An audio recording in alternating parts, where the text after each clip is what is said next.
কে দেওবন্দি, কে তাবলীগী, কে বেরেলি, কে আপনার আহলে হাদিস, কে কোন দিকে কোন হুজুর কোন মাওলানা যাচ্ছে দেখার টাইম নেই। আমরা একটাই জানি, সবার জন্য সব থাক, আমাদের জন্য সবার জন্য সব থাক, আমাদের জন্য দাদা হুজুর তাক, যিনি আমাদেরকে আল্লাহ এবং রাসূলের পথ চিনিয়েছেন, আমাদের জন্য ওটাই যথেষ্ট। আমরা ইমাম পেয়ে গেছি। মুজাদ্দেদে জামানের মাজারে জিয়ারত করতে যারা যান, যে চাদর টাদর চড়িয়ে আছেন, যারা সেজদা করেন, মাশাআল্লাহ এখানেই সব বসে আছেন, তাই তো নাকি? পুরাই আপনারা চোখে দেখেছেন, আমার দাদা হুজুরের বলেন, দাদু জানের বলেন, আব্বার বলেন, কবরে একটা চাদর চড়ানো আছে। কবরকে পাকা করে দিয়ে আছে, দেখাতে পারবেন? ওখানে দেখাতে পারবেন ঝিকমিকি লাইট দিয়ে সাজানো হয়। ওখানে দেখাতে পারবেন ওই যে পালক দিয়ে মাথায় মারা হয়। ওখানে দেখাতে পারবেন এরকম করে যে ঘাড় ধরে চুমু খাওয়ানো হয়। বাকায়দা পরিষ্কার বলা আছে। দেখো, চাইবে একমাত্র, তোমরা কি যে কেউ বলো দাদা হুজুর দাও, দাদা হুজুর দাও বলো, আমরা চাই কার কাছে? আল্লাহর কাছে। আল্লাহর ওলির ওসিলা দিয়ে আমরা চাই। এই হারামখোরগুলো কোথা থেকে পাই? যে এই ভেঙে দিতে হবে, ওই ভেঙে দিতে হবে, এই করতে হবে, সেই করতে হবে, মাজার পুজো হয়, অমুক পুজো, এই হারামখোরগুলো পাই কোথা থেকে? না হুজুর, জলসা জুলুস করে আপনারা পয়সা ছাড়া কিচ্ছু চেনেন না। আমার পয়সায় তোর অত চোখ কিসের? তোর যদি কম থাকে বল না রে বাবা, আমি দিচ্ছি মুসলমান হিসাবে, ভিক্ষা দে না, দিচ্ছি তো আমি। আমার জলসা জুলুস এই কদিন একটু একটু চাপ পড়ে গেছে, করছি বুঝলেন, প্রতিদিন। কালো আপনার এইভাবে মানে প্রত্যেক দিন যেভাবে চলছে আমার কঠিন অবস্থা, যার জন্য একটু ক্লান্তি ভাব আছে শরীরের মধ্যে। কারণ আমাকে একটানা অনেক কাজ করতে হয়, আমাকে ওয়াজ করতে হয়, সংগঠন সামলাতে হয়, দরবার সামলাতে হয়, তাবিজ তদবির তাবিজ দিতে হয়। তাবিজ জানেন তো নাকি? হ্যাঁ, যেটাকে এই তামিমার সঙ্গে জুড়ে দিয়ে, যেটাকে ওয়াহাবিরা আহলে হাদিসরা শিরক বলে আর কি। তাবিজ আর তামিমা, ওটা তো শিরক, কমেন্ট করবে। আমার মাঝে মধ্যে ইচ্ছা হয় যে সোশ্যাল মিডিয়ার মধ্যে ঢুকে আমি একটু দেখি, কিন্তু আমি সোশ্যাল মিডিয়ায় অ্যাক্টিভ নয়। চারজন আছে, একজন মিডিয়া ম্যানেজার আছে, ওরা আমার পেজটা দেখে, সে পড়েই আছে। কখন দেখবো বলুন না? তো মাঝে মধ্যে আমার মনে হয়, এবারে কি বলেন তো, সুবিধাবাদী ফুরফুরা ভক্ত আছে অনেক, সোনার কাজ করছিস কর না, ঠোকাঠুকি করছিস কর না, এ থেকে পাকামো করতে যাচ্ছিস কেন? তোর বিদ্যার দোয়ার 4 পাতা পড়াতো, তুই এদিক ওদিক চিটিংবাজি করে এই হুজুর ওই হুজুর কাছে তোয়াজ দিয়ে জায়গা পেলি, ফুরফুরাই চোরের মতো লুকিয়ে লুকিয়ে যাস, ফিরে চলে আসিস, তুই আবার গায়ের রাগ মিটাচ্ছিস কেন? কথা বুঝতে পারছেন? তোদের জায়গা, তোদের লেভেলকে আগে দেখ, তারপরে চিন্তা কর। আল্লাহ তোকে যে কাজ শিখিয়েছে ওটা মন দিয়ে কর না, মানুষ যদি সেবা পায় তাতেই সওয়াব পাবি। কামারের কাজ কোমরে করতে যাচ্ছিস কেন?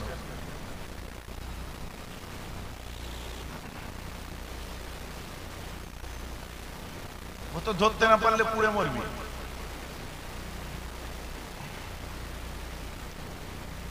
অতএব আমায় দরবারে বসে তাবিজ দিতে হয়, আমাকে জলসা জুলুস করতে হয়, আমাকে দরবার সামলাতে হয়, মেহমানরা যায় তাদের দেখতে হয়। মুজাদ্দেদে জামানের মাজারে জিয়ারত করতে যারা যান, যে চাদর টাদর চড়িয়ে আছেন, যারা সেজদা করেন, মাশাআল্লাহ এখানেই সব বসে আছেন, তাই তো নাকি? হ্যাঁ, মাথা নাড়ছেন কেন? চাদর চড়ান না, সেজদা দেন না, হ্যাঁ, এই যে চুমু খান না, এই হারামখোরগুলো কোথা থেকে পাই? যে এই ভেঙে দিতে হবে, ওই ভেঙে দিতে হবে, এই করতে হবে, সেই করতে হবে, মাজার পুজো হয়, অমুক পুজো, এই হারামখোরগুলো পাই কোথা থেকে? ওরা পড়েনি? বহু এমন উদাহরণ আছে, মানুষকে বড় বড় গুনাহগার করে। জীবনে ফুরফুরাই আপনারা চোখে দেখেছেন, আমার দাদা হুজুরের বলেন, দাদু জানের বলেন, আব্বার বলেন, কবরে একটা চাদর চড়ানো আছে। কবরকে পাকা করে দিয়ে আছে, দেখাতে পারবেন? ওখানে দেখাতে পারবেন ঝিকমিকি লাইট দিয়ে সাজানো হয়। ওখানে দেখাতে পারবেন ওই যে পালক দিয়ে মাথায় মারা হয়। ওখানে দেখাতে পারবেন এরকম করে যে ঘাড় ধরে চুমু খাওয়ানো হয়। বাকায়দা পরিষ্কার বলা আছে। দেখো, চাইবে একমাত্র। তোমরা কি যে কেউ বলো দাদা হুজুর দাও, দাদা হুজুর দাও বলো? আমরা চাই কার কাছে? আল্লাহর কাছে। আল্লাহর ওলির ওসিলা দিয়ে আমরা চাই। আল্লাহ তোমার প্যারা বান্দার দরবারে এসেছে, তার ওসিলায় আল্লাহ তুমি আমাকে ফাইজিয়াব করো। 3 বার আলহামদুলিল্লাহ, 10 বার কুল আল্লাহ, 11 বার দরুদ শরীফ পড়ি, পড়ে আল্লাহুম্মা আমিন বলে আল্লাহর কাছে হাত তুলে কবরওয়ালাকে আল্লাহ আপনি জান্নাতে আলা মাকাম দিবেন, দোয়া চাই। আল্লাহ তার শানকে আরো বাড়িয়ে দেবেন, দোয়া চাই। সাথে সাথে আল্লাহ আপনার এই প্যারা বান্দার ওসিলায় আমাদেরকেও শান দিন, আমাদেরকেও ঈমানে তাজা করুন, এইসব দোয়া চাই। মনের কত কথা আছে আল্লাহকে বলি না। কবরের দিকে ফিরে মুনাজাত করেন কেন? ওটা আমি বলতে পারবো না। জানাব হযরত আসাদ মাদানী রাহমাতুল্লাহ আলাইহি যখন এসেছিলেন, উনিও দেখেছিলাম আমাদের মতো করে কবরের দিকে হাত তুলে দোয়া চেয়েছিলেন। তো আমার প্রশ্ন, আমার সিলসিলার মানুষ তো করবে না। কোন যদি দেওবন্দিরা এই প্রশ্নটা করেন, তো আসাদ মাদানী রাহমাতুল্লাহ এসে কি করেছিলেন? ওই আফালটা, ওই ফেলটা, ওই কাজটা এখনো বেঁচে আছে। আপনার রাজ্যের মন্ত্রী সিদ্দিকুল্লাহ সাহেবকে জিজ্ঞাসা করে নেবেন, উনি হাজির ছিলেন। কথাটা আমার বুঝতে পারছেন তো নাকি? মুখ খুলিও না আমাকে না। ও যে জলসা জুলুস করে আপনারা পয়সা ছাড়া কিচ্ছু চেনেন না। আমার পয়সায় তোর তো চোখ কিসের? তোর যদি কম থাকে বল না রে বাবা, আমি দিচ্ছি মুসলমান হিসাবে। ভিক্ষা দে না, দিচ্ছি তো আমি, সাহায্য নেই, আমি দিতে রাজি আছি। আপনারা গাড়ি বাড়ি ছাড়া কিছুই চেনেন না। হ্যাঁ আছে, তোর বাড়িতে থাকতে অসুবিধা, বল, তোরও বাড়ি তৈরি করে দিচ্ছি। এই তো কুমিল্লার ফেনীতে আমাদের জমিয়ত উলামায়ে বাংলা আসামের ছেলেরা বন্যায় গৃহহীনদের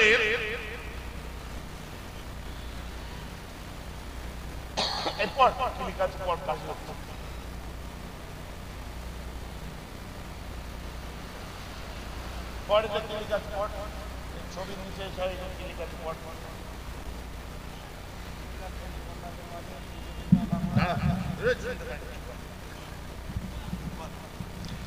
কুমিল্লা ফেনীতে বন্যাতের মাঝে জমিয়ত উলামা বাংলা ও আসামের আর্থিক অনুদান প্রদান, বিশেষ দ্রষ্টব্য বন্যা পরবর্তী পুনর্বাসন ঘর নির্মাণ বাবদ। আমার মধ্যমগ্রাম কমিটির ছেলেরা আছে এর মধ্যে। আর কার আছে? তোমরা কোন জায়গায় গেছিলে নাকি? খাইয়ে এসছো? প্রত্যেকটা শাখার ছেলে একদিন করে যে খাইয়ে এসছে। 1 সপ্তাহ ক্যাম্প চলেছে। আমি গেছি? আমি গেছি? আমি যাইনি। আরে এরা আমার নাম পর্যন্ত একবার নাই না, যে আমাদের নেতৃত্ব দিচ্ছেন মেয়ের অফিসার থেকে, নাম পর্যন্ত নাই না। কি মহা মুশকিল বলেন তো। এই ডানকুনি অত বড় প্রোগ্রাম, আজকে আমার নাম পর্যন্ত একটা কেউ নিল না। কালকে এত বড় প্রোগ্রাম এখানে করলো, কোথায় হয়েছিল প্রোগ্রামটা? এখানেই হলো। আমার নাম পর্যন্ত একবার নেয়নি। কি খচ্চর লোক বলেন তো এরা। রুটটা চেঞ্জ করে দিলে আমি বলবো ভাইজান নাম নিইনি, আপনার ঠিক করি। যদি আমি চেঞ্জ করে দিই, কারণ আপনাকে দেখে সংগঠন করি না, আমরা দাদা হুজুরের সংগঠন করি। জোরে বলুন না সুবহানাল্লাহ।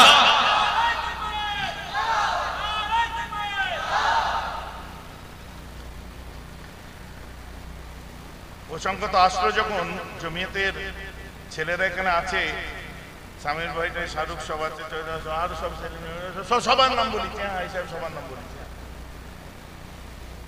খচ্চররা আমার নাম নাই না, আমায় আবার ওদের নাম দিতে হবে।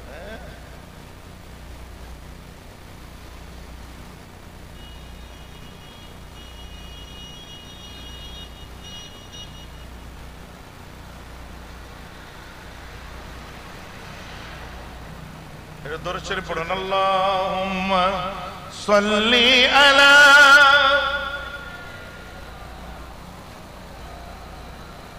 আছে দেখা চশমা আছে দেখা।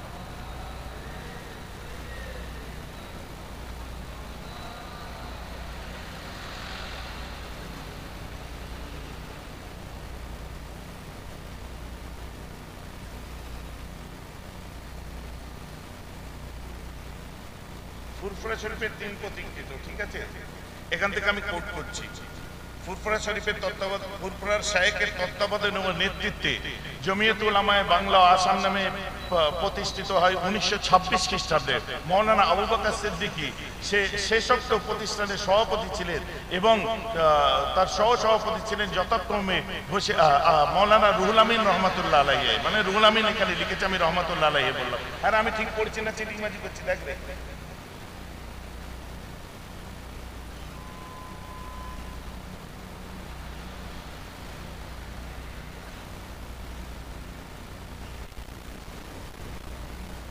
জমিয়ত উলামায়ে বাংলা, এই দেখ এখানে কি লেখা আছে, পড়, চোখে দেখতে পাইনি আমি। এসবি তো ব্যথা। জমিয়ত উলামায়ে বাংলা ও আসাম 1920 থেকে 1943 মুজাদ্দেদ জামান পীর হযরত আবু বকর সিদ্দিকী রহমাতুল্লাহ আলাইহি, আল্লামা রুহুল আমিন সহ রহমাতুল্লাহ আলাইহি আমরা বলেনি সহ বাংলার আরো অনেক ওলামাদের নিয়ে জমিয়ত উলামায়ে বাংলা ও আসাম সংগঠন করেন। ঠিক আছে, আল্লামা রুহুল আমিন রহমাতুল্লাহ আলাইহি উক্ত সংগঠনের সহ সভাপতি নির্বাচিত হন। এই প্রতিষ্ঠানের অফিস ছিল 9 নম্বর হালদার লেন, কলকাতা। প্রাথমিকভাবে এই সংগঠনের নাম ছিল জমিয়ত উলামায়ে বাংলা। প্রাথমিকভাবে নাম ছিল জমিয়ত উলামায়ে বাংলা। কারণ মিথ্যা আমি বলি না, সত্যের অপলাপ আমি করি না, যেটা আছে সেটা বলবো। কথাটা আমার বুঝতে পারছেন তো নাকি? কারণ অতটুকু সৎ সাহস আছে আমার। প্রথম দিকে এই সংগঠনের নাম ছিল জমিয়ত উলামায়ে বাংলা। পরবর্তীকালে নাম পরিবর্তন করে জমিয়ত উলামায়ে বাংলা ও আসাম রাখা ওপরে আসাম রাখা হয়। এ প্রসঙ্গে উক্ত সংগঠনের সভাপতি মুজাদ্দেদে জামান হযরত পীর আবু বকর সিদ্দিকী রহমাতুল্লাহ আলাইহি বলেন, যাহাতে বাংলা ও আসামের জমিয়তে উলামার কার্য ভালোভাবে সম্পাদিত হতে পারে তাহার জন্য বিশেষ চেষ্টা করা হইতেছে। বাংলা ও আসামের বহু আলেমের মতানুসারে আসামকে বাংলার জমিয়তে উলামার সহিত একত্রিত করিয়া জমিয়তে উলামায়ে বাংলা আসাম করা হইয়াছে। বাংলাটাকে দাদা হুজুর কি করলেন? বাংলা আসাম করলেন। বোঝা যাচ্ছে তো নাকি? আমিও আগে বাংলা করতাম, দাদা হুজুরের সুন্নাত আমি এখন আদায় করছি।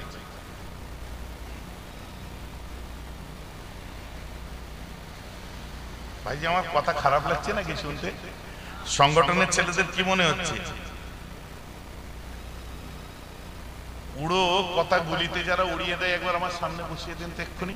আমি রাজনীতিতে আল্লামা রুহুল আমিন, বঙ্গীয় রাজনীতিতে ওলামাদের ভূমিকা, আমিও তো একটু পড়াশোনা করেছি না। কিরে ভাই একদম যাতা মনে করছেন নাকি? ওই আপনার 2-4টে লেখা শিখে যে ফেসবুকে পুক পুক করা এইসব পেয়ে গেছেন নাকি? এর মধ্যে পেয়ে যাবেন 1995 সাল জমিয়ত উলামায়ে করে না কেন?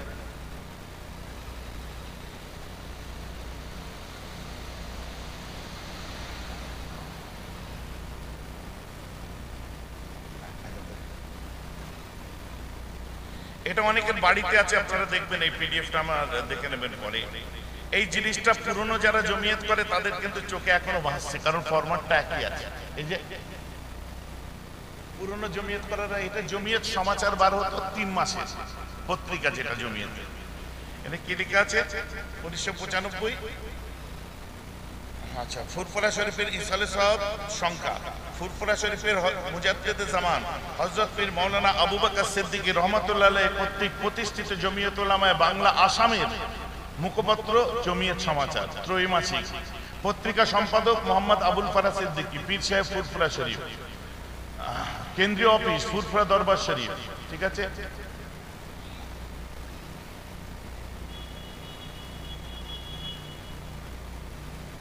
এটা কি লেখা আছে? এটা পড়তো। জমিয়ত উলামায়ে বাংলা আসামের কেন্দ্রীয় কমিটির সভাপতি ছিলেন আমার বড় চাচাজান হুজুর পীর কেবলার নাম লেখা আছে মাওলানা মোহাম্মদ, বড় চাচাজানের নাম সাইফুদ্দিন সিদ্দিকী, পীর সাহেব কেবলা, ফুরফুরা শরীফ। সভাপতি ছিলেন হযরত পীর আল্লামা বাকি বিল্লাহ সিদ্দিকী রহমাতুল্লাহ। সহসভাপতি ছিলেন হযরত আবুল ফারাজ সিদ্দিকী রহমাতুল্লাহ। সহসভাপতি ছিলেন কালিমুল্লাহ সিদ্দিকী পীর সাহেব রহমাতুল্লাহ। আচ্ছা, সহসভাপতি ছিলেন আব্দুল্লাহিল মারুফ সিদ্দিকী মাদ্দাজাল্লাহুল আলী চাচাজান হুজুর পীর কেবলা। সহসভাপতি ছিলেন আবু ইব্রাহিম মোহাম্মদ উবাইদুল্লাহ সিদ্দিকী রহমাতুল্লাহ। সাধারণ সম্পাদক ছিলেন মাওলানা বদরুদ্দিন আজহারি সাহেব রহমাতুল্লাহ। সহ সম্পাদক ছিলেন মাওলানা ইরফান আলী সাহেব রহমাতুল্লাহ। আচ্ছা, কাজী এবিএ তোহা সাহেব এরম যথাক্রমে জমিয়তের যে কমিটি, যে ফুরফুরার 22 ফাল্গুন যে গঠন করা হয়েছিল জমিয়ত উলামায়ে বাংলা আসাম, এর প্রথম অ্যাক্টিভিটিস 6 লক্ষ টাকা খরচা করে দাদা হুজুর পীর কেবলা গরিবদের জন্য যে দাতব্য চিকিৎসালয় খুলেছিলেন, ওই চিকিৎসালয়ের কাজ হলো। কালকেই যে দেখে আসবেন, তত্ত্বাবধানে জমিয়ত উলামায়ে বাংলা আসাম এখনো লেখা আছে। বর্তমানে আমাদের শাখা সংখ্যা কতগুলো হলো? 87, ওটা এখন কমপ্লিট হয়নি। 86 শাখা সংখ্যা, আর একটা রেডি হয়ে গেছে, 12 হতেই চলেছে। এই দেখুন, এটা কি লেখা আছে? জমিয়ত উলামায়ে বাংলা আসাম গড়বেতা শাখা। এটা কতজন আছে? 675 জনের মেম্বার নিয়ে আবার একটা শাখা খোলা হচ্ছে।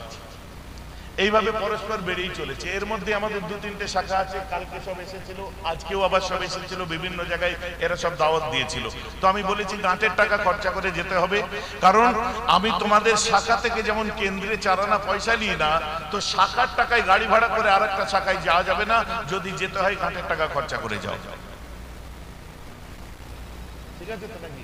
তোমাদেরকে যদি তারা দাওয়াত করে, তোমরা তোমাদের গাঁটের টাকায় যাবে, আমার শাখায় হাত দিতে, কারণ আমার তাহলে আমায় পয়সা দিতে হবে, কেন্দ্রে পাঠাতে হবে। আমি কেন্দ্রে এক পয়সা নিই না।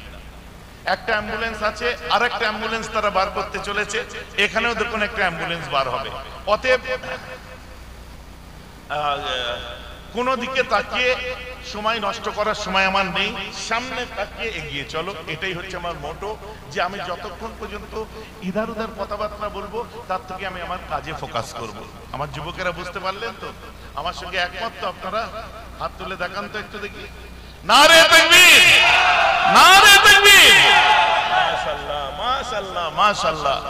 আমরা মেহরাবের নাম নয়, আল্লাহ শুকর, নামের কোনো অভাব নেই। আল্লাহ আমায় যতটুকু দিয়েছে শুকর করার অভাব হচ্ছে আমার।